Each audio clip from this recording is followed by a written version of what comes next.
Hey, my people, welcome back to my channel. If today is your first time of coming across to my channel, you are welcome and God bless you. For those that always coming back to watch my video, I love you. Oh, now wow, my people, not be smarting, oh, not be smarting, not the way most sana go see for gates. Ned Nwoko don't come out to come talk say how he take know Regina, how he and Regina take start life.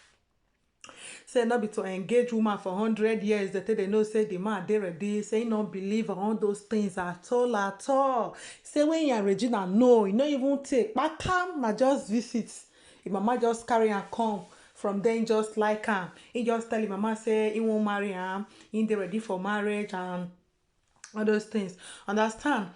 So e come dey talk say say to marry another woman, say that one not be issue. Say women plenty well and in like plenty children well. So from wetin Ned Nwoko come tell us now be say for BBC say, because from the way wey him dey talk, e be like say the man don dey hide one smally again for outside, wey him be say he wan still carry again come join Regina, understand. I no know whether una dey see wetin I dey see recently. You know the way Regina come to dey follow am dey go club, go dance, go do this one, go do that, go do the other one, understand.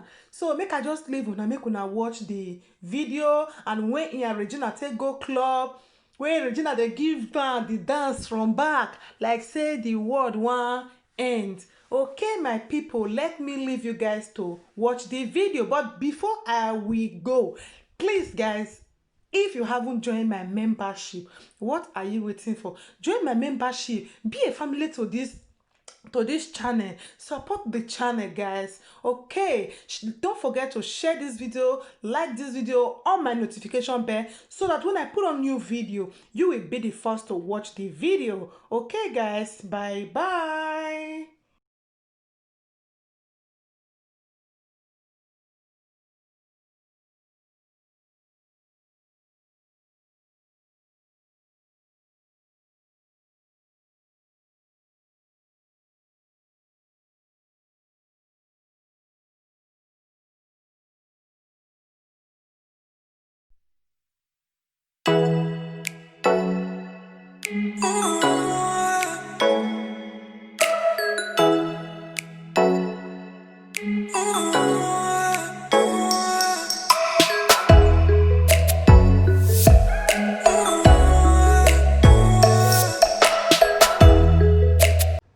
Refund all the previous wrongful deductions, which also happened.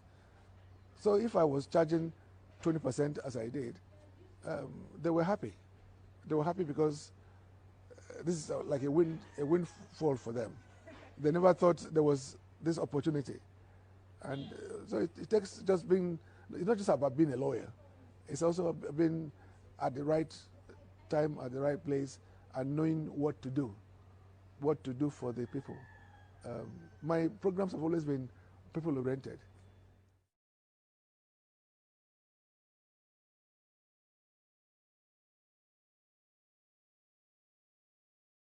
Regina, our marriage is solid. Our marriage is based on understanding and respect over time. I met her and I liked her. We married within 3 weeks. Yes, within 3 weeks. I married all my wives within some period. I don't believe in dating anybody to marry them. Don't date anybody you want to marry. Marry them. When you marry them, you begin to fall in love from within the marriage. You know, even in my own culture, as it were, as a kid in the 60s, people, they were not dating. They would marry. In arranged marriages, family to family, they choose a wife. And then most girls were expected to be virgins when they get married. And they build a family from there. And because they didn't know each other before they got married, there's a lot of excitement, a lot of learning to do. And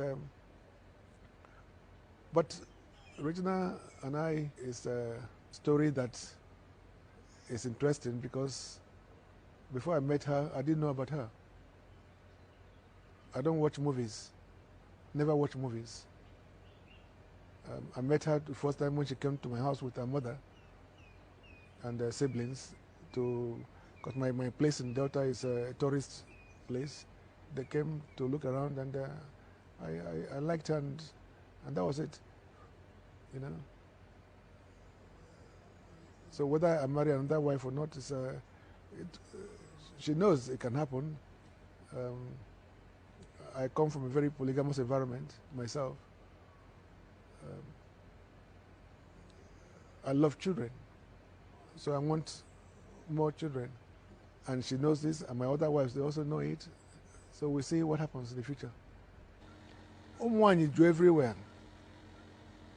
You do everywhere. That's why at night, you have a lot of them know zone 4, zone 5, zone 6. As na fabo ashawo. Obrako fa na facho ima ashawo. Obna economy, they are doing good for them. These are the ills of the society now that but as one man, one woman. Before the advent of Christianity, our tradition Igbo tradition allow for many wives and children. Of course, that determines the size of the wealth you have, isn't it? In those days, so you see an average Northerner marrying 2, 3, 4. They're helping the women. They're helping the society.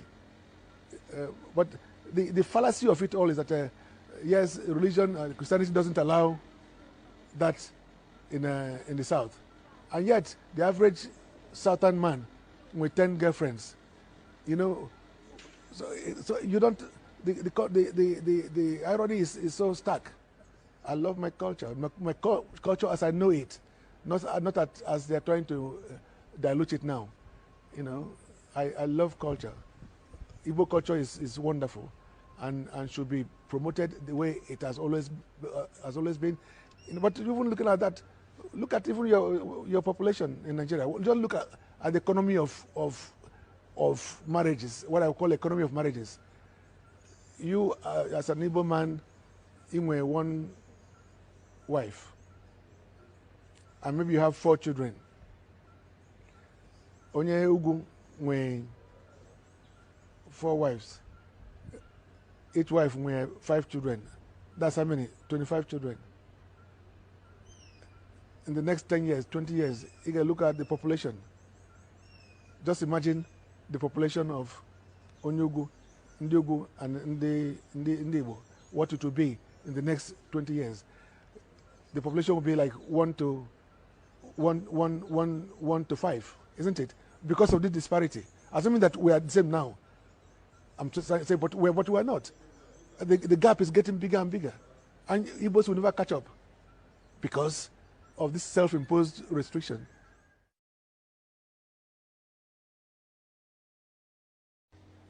I've been a lawyer all my life.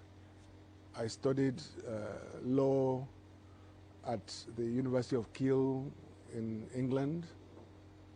That was for my first degree. My master's, I was at King's College, University of London. Then I was called to the English bar as a barrister at law of Lincoln's Inn. First, as a practicing solicitor in UK, I had many big briefs from Nigerian government, from Moroccan government, from Ghana government, from British government, from various governments. My focus at some point were just countries. So when you work at that level, you can determine your fees. Yes, I wasn't, but when I was working for the masses, I was practically doing that either on legal aid or for nothing, just supporting people, helping people. But there are lawyers and there are lawyers. It's not just about. Even though I still have my practice certificate, but I don't go to court anymore. I work as a consultant now, just like as you know, even doctors at some point they become consultants, which is what I do. So as a consultant, I determine my fees, but the kind of work that I do are very specialized, and that is why I can determine what I get paid very few people will do what I do. Uh, for instance, the issues that led to Paris Club refunds has to do with loans taking over time and the repayment of those loans and the wrongful deductions or over deductions, as the case may be. Not every lawyer will have the benefit of knowing what was wrong in a country like Nigeria and then being able to take it to the Western world, challenging them in courts, in UK, in America, in Austria, in France, in Switzerland. But if you know the level I was operating at that point in time, you can imagine governors of states like Boni Haruna of Adamawa State, Nyame of Taraba State, Governor Kure then of Niger State, Peter B of Anambra State, Elechi of Ebonyi, and so on and so forth. These are governors that were coming to my office in London, and we're going to court with them on these matters. So, and we're talking about huge matters, and I was at the forefront. I gave them the confidence that all I needed was their support, their backing, to be able to stop the wrongful deductions. Because what was happening was sad. The fact that so many states' allocations were practically going towards servicing loans that had been overpaid over time. So we had to stop it. But I give thanks to Obasanjo as well, who listened to me. Obasanjo then, General Gusso, the National Security Advisor, then the General Abubakar, Mohammed Abubakar, the Chief of Staff to the President then. So I had the support that I needed back home. And then coupled with the, official support and backing by the governors. So we're able to get cracking. And my fee was not based on, my fees were determined by me at that point, because the states were not paying me. I told them it was a no win, no fee basis. So I was charging a percentage of whatever was recovered. The same thing when I also had to work for local governments. All the local governments across the country never took out any loans. They never did. And yet, the money due to them were subjected to first-line charge deductions, where they were taking money from them at source to service loans that they didn't take. Yes, they did not take at all, not even benefiting from. They did not take, and so I felt that I could help them, and again, they didn't fund the litigation. They didn't know that it was possible to stop such deductions at source. But I told them, look, my work will do many things. First of all, it will stop these wrongful deductions, which it did. And secondly, it will refund all the previous wrongful deductions, which also happened. So if I was charging 20% as I did, they were happy. They were happy because this is like a windfall for them. They never thought there was this opportunity. And so it takes just being, it's not just about being a lawyer. It's also being at the right time, at the right place, and knowing what to do for the people. My programs have always been people-oriented.